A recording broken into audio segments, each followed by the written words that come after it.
Ouais, X-Transbots! Bonjour et bienvenue sur cette vidéo qui présente le X-Transbots 82 MX18 Ambassador Herald. C'est un nom bizarre et il y a marqué nulle part Transformers, vous allez me dire. Eh bien pour ceux qui connaissent pas, je vous invite à aller regarder ma vidéo qui parle du X-Transbots Neptune, où j'explique c'est quoi X-Transbots, tout ça.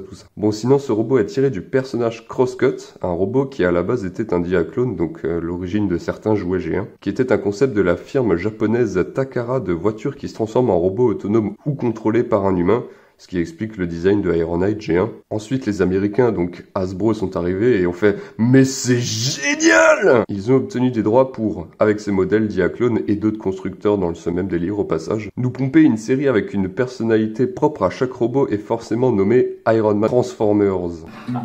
Petite parenthèse, mais le jouet Transformers G1 de Crosscut a été édité qu'en 2002 et il a repris un peu de popularité en 2014 dans la gamme Génération avec carrément un comics donné avec. Alors j'ai pris ce robot car quand j'étais petit et que je commençais à traîner sur YouTube, un jour aux alentours de 2008, c'est pour dire à quel point ça date, je tombe sur cette publicité.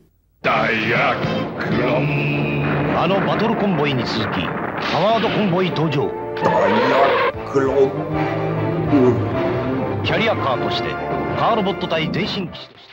J'étais jeune et j'ai trouvé cette pub beaucoup trop stylée, ça m'a vraiment marqué.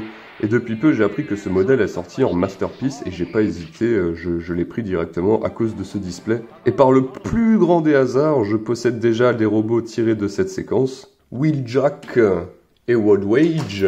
Ah. Maintenant, mon objectif, ce serait d'acquérir un Delta Magnus Masterpiece et le DX9 Invisible Man. Et là... Wow. Une autre figurine est sortie de ce modèle, le MX17 Savant, qui est la représentation de Skids G1. Alors regardons cette boîte de plus près. Donc on a, comme Neptune, un artwork de la figurine avec un petit fond de Paris. J'aime énormément ces boîtes de chez X-Transbot avec ses petites poses et ses décors à chaque fois. Voilà ce que ça donne. Donc on peut voir que c'est un Master Mini-Series, sauf cette putain de boîte beaucoup trop grande. Mais voilà, on remarque que c'est vraiment très bien dessiné. Donc vite fait pour parler de la boîte... Vraiment, c'est une boîte minuscule. Quand j'ai reçu ce colis, je me suis dit, merde, j'ai pas reçu le bon truc. Et en fait, il s'avère que si. Donc voilà, je m'y attendais pas du tout.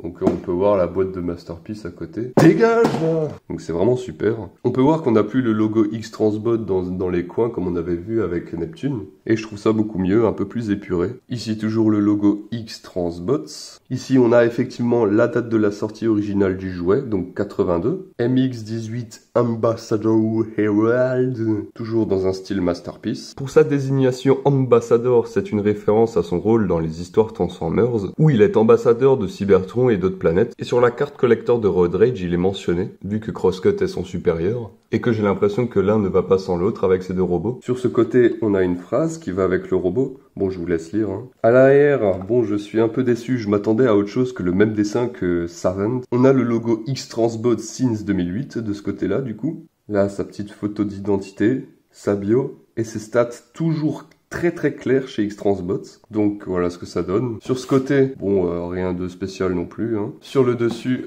on a la marque, et le dessous on a... Oh punaise, même X-Transbot il conseille ma vidéo sur Neptune. Allez la voir. Bon voilà, je vous laisse lire, donc voici ce superbe Neptune, quand même. Alors oui, ce sera un unboxing, et je m'y mets tout de suite parce que je ne peux plus attendre là. Je l'ai reçu pendant le montage de Neptune, et enfin je vais l'ouvrir. Voilà, maintenant il est décelé. On va l'ouvrir... Non, pas comme ça. J'ai dit, on va l'ouvrir. Ah. Allez...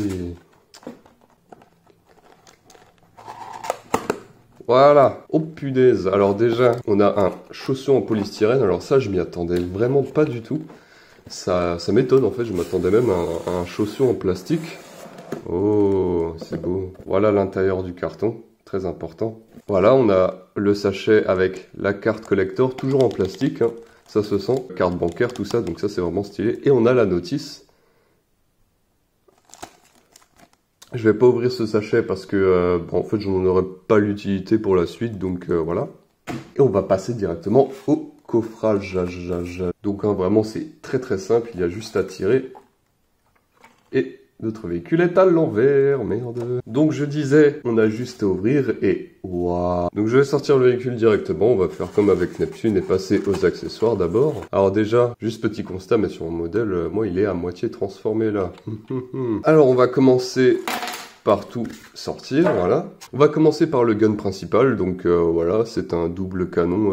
Donc c'est la même arme que Skids, aka Savant si vous voulez. Alors ça se clip juste au-dessus de la main ou sur l'avant-bras, un truc dans le style, donc c'est pas un truc à empoigner, voilà. On a son arme de poing, du coup. Bon, il est un peu moche, hein, on dirait un grippin tireur de laser.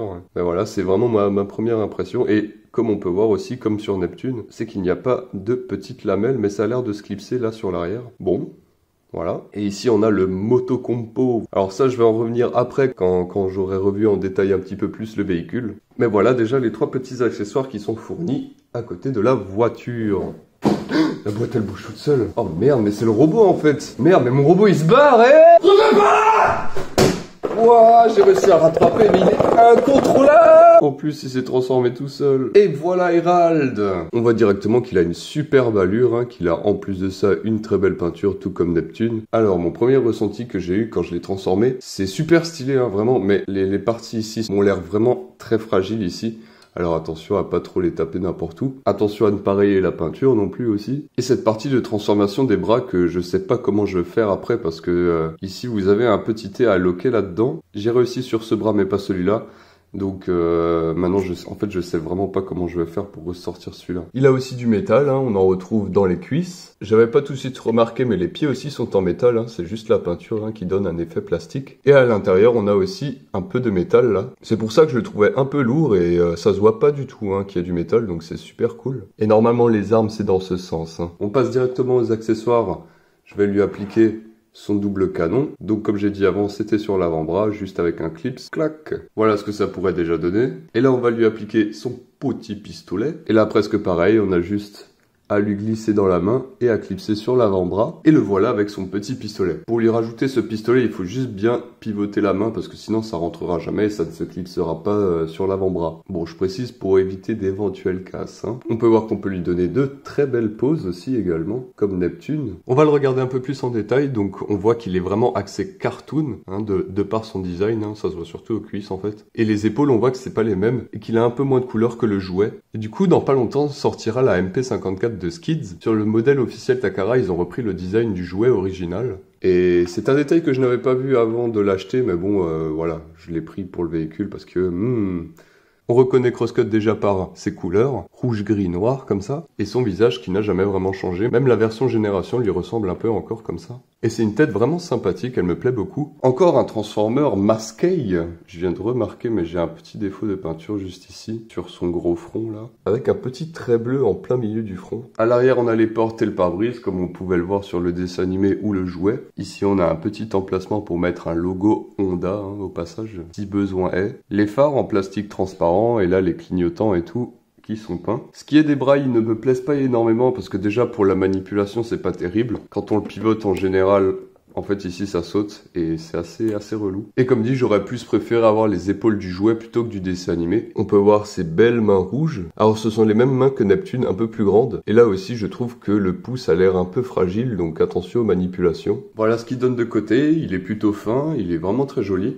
Avec cette petite partie là qui remplit bien le corps, donc on n'a pas trop de trous, ça va. On peut voir le fléau des vis dans les cuisses. Bon ça va, c'est pas trop dérangeant, ça se voit pas énormément, mais quand même. Voilà les jambes, très très stylées. Voilà des détails sous les pieds. Et de dos, voilà ce qu'il donne. On a deux petites vis apparentes aussi sur ses fesses. Dans les portes, on a aussi des détails, mais bon, c'est du bleu transparent. En plus, on a une superbe manivelle ici à l'ancienne. Et sur le toit de la voiture, on a un petit trou ici. Donc ça peut servir à stocker son double canon dans n'importe quel sens que vous voulez. Comme ça, et voilà, ça tient. Très bonne qualité. Ah, et ce pistolet, ça passe pas. À la limite, on pourrait le mettre ici, son flingue. Je vais lui comparer sa taille, donc je vais regarder avec d'autres modèles Masterpiece. Voilà Road Rage, petite corvette rouge. Et un autre modèle Diaclone, Exhaust, ou Wheeljack, hein, c'est le même modèle, comme vous voulez. Mais bon, j'ai eu la flemme de le transformer. Alors je trouve que ces deux vont vraiment bien ensemble, là ils ont un aspect assez cubique. Puis surtout que c'est des personnages Diaclone, quoi, bordel. Et le voilà avec le Human Alliance Skids.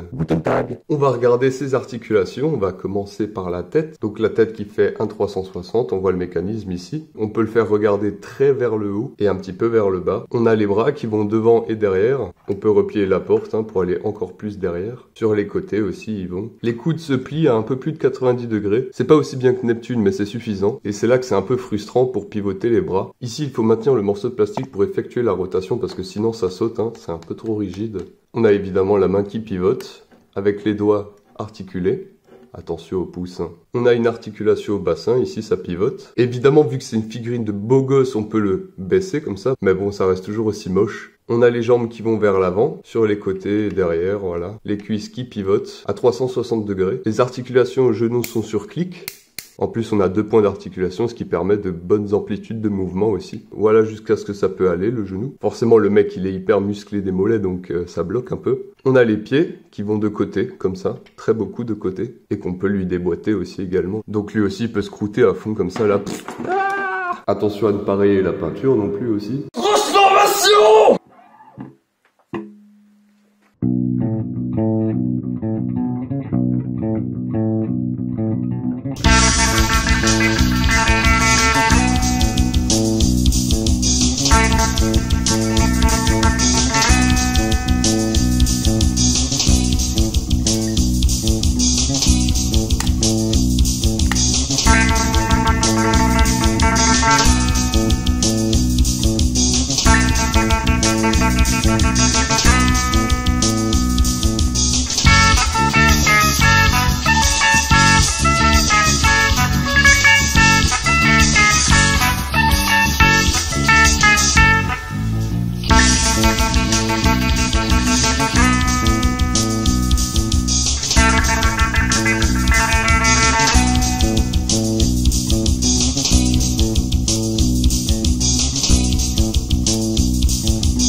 Et voilà Herald transformé. Donc voilà la Honda City Turbo, premier modèle de la gamme Honda City qui a été produite de 82 à 86. Sportif compact avec son moteur de 99 chevaux pour 690 kg quand même, le pot de yaourt. Donc on peut admirer ces superbes lignes très cubiques des années 80. La voiture n'est pas totalement accurate à la vraie vie. Ici normalement on a un petit bout de pare-choc qui devrait encore dépasser. On peut voir cette peinture silver beaucoup plus mise en évidence, forcément c'est le véhicule. On a des pneus en caoutchouc, ce qui permet vraiment à ce que le véhicule roule vraiment très bien, même s'il y a une roue qui veut pas toucher le sol. Allô.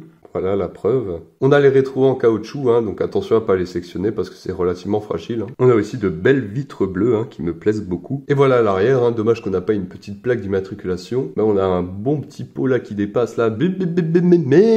Alors sur cette masterpiece, on peut lui ouvrir les portes. On a ici une petite fente pour faire passer l'ongle et on peut lui ouvrir la porte. Voilà, comme ceci, comme dans le jouet original. On peut admirer l'intérieur, voilà, avec le volant sur la droite. Je sais pas si on peut mettre des petits personnages donnés avec les autres Masterpiece, mais je n'en ai pas, donc... Il me semble avoir vu une photo de la MP54 et justement cet intérieur est vraiment beaucoup mieux fini. Ici on a les trous pour clipser les portes, pour éviter que ça bouge. Voilà, pour une Masterpiece, je trouve ça vraiment très bien fait. Et à l'arrière, on a aussi le coffre qui s'ouvre, mais ça ne sert pas à rien. Donc déjà, très joli détail, hein, on dirait une banquette arrière ici, c'est plutôt bien fait. Et en fait, ça justement, ça sert à poser le motocompo à l'intérieur. Accessoire qui était aussi donné avec le Diaclone. Donc ça rentre parfaitement dedans, hein. Vous avez des petits emplacements où il faut caler les deux pneus et après c'est bon, ça bouge plus. Et voilà, on peut refermer le coffre tranquillement, tu vois. On peut transporter le motocompo où on veut maintenant. Justement, le motocompo, on va s'y attarder un peu plus dessus. Donc voilà le motocompo, hein, c'est un véhicule qui a vraiment existé, hein, qui était sûrement en option avec ce véhicule. Scooter de 50 chevaux repliable pour que ça rentre tout pile comme il faut dans le coffre de la voiture, qui a été lui-même conçu autour de ce booster Transformer. Bon, c'est un délire de l'époque, hein, faut pas juger. Mais sinon, IRL, ce machin, c'est devenu collector, hein, tout comme la voiture aussi, il me semble. Et du coup, scooter dépliable, comme ça. Hop, on ouvre ici, on sort le guidon, on referme la selle, et voilà. Et on a le méga moto compo. Évidemment, on a une petite béquille pour le faire tenir, comme ça. Et voilà, c'est parfait. Alors je sais pas si ces deux véhicules sont parfaitement à l'échelle, mais je trouve que ça va plutôt bien. Le seul truc que je trouve bizarre ici, c'est le guidon qui n'est pas dépliable, donc on a l'impression que le gars il est obligé de l'empoigner comme ça, quoi. Mais bon, à part ça, moi j'aime beaucoup cet accessoire, hein, du coup, mais... Et voilà les guns. On peut lui clipser son double canon sur le toit du véhicule, qui était du coup le dos du robot. Et là, bang bang bang bang bang bang. Et lui, on peut le caser nulle part, donc... Tac, voilà. Voilà pour les flingues. Je vais comparer ce véhicule avec les autres modèles Diaclone. Voici Wheeljack. Il est un peu petit, hein. Je pense que le moteur est un peu plus gros que ça quand même. Et voilà Road Rage. Et là vraiment je trouve que cette Corvette est vraiment 1000 fois trop petite. Même de côté on dirait que la Honda peut lui rouler dessus. Mais au final, voir les trois réunis, ça me satisfait beaucoup.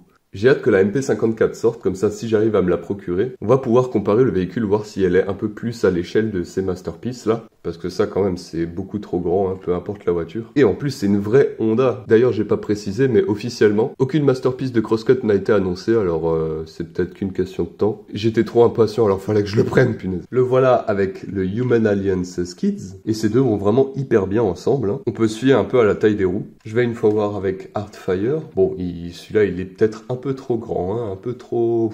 Voilà, on peut voir la taille qu'il fait. Bon, le camion est vraiment minuscule, hein. Pour résumer, dans l'ensemble, si vous voulez une représentation cartoonesque de ce personnage, que ce soit Herald ou Skids, sautez dessus, hein, parce que je vous le dis, X-Transbots, valeur sûre. Mais voilà, un robot très bien articulé, un véhicule vraiment très très joli aussi. Certaines parties ont l'air fragiles, mais le plastique est vraiment bon. Pour la transformation au niveau des genoux, il faut être assez précis avec les clics du mouvement, parce que sinon vous n'arriverez pas à l'aligner et à l'assembler du coup. Mais voilà, je suis vraiment extrêmement heureux de l'avoir. Merci d'avoir regardé la vidéo, j'espère que ça vous a plu. Alors j'espère que la transformation sera à peu près claire, hein. Je sais pas encore ce que ça va donner. Mais bon, je vous avoue que c'était un peu pénible à faire, surtout avec ce robot là. Je le connaissais pas bien et en plus il était assez rigide, parce qu'il est neuf, hein, forcément. Si la figurine vous a plu, vous pouvez la retrouver encore maintenant sur quelques sites. Et puis voilà.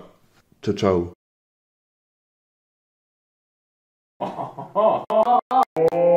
J'ai posté cette vidéo à 25 juillet, et qu'est-ce qui se passe le 25 juillet chaque année? Déjà c'est le crash du Concorde, RIP Silverbolt, et c'est la date de sortie française du film Transformers. Ouais, Transformers, putain.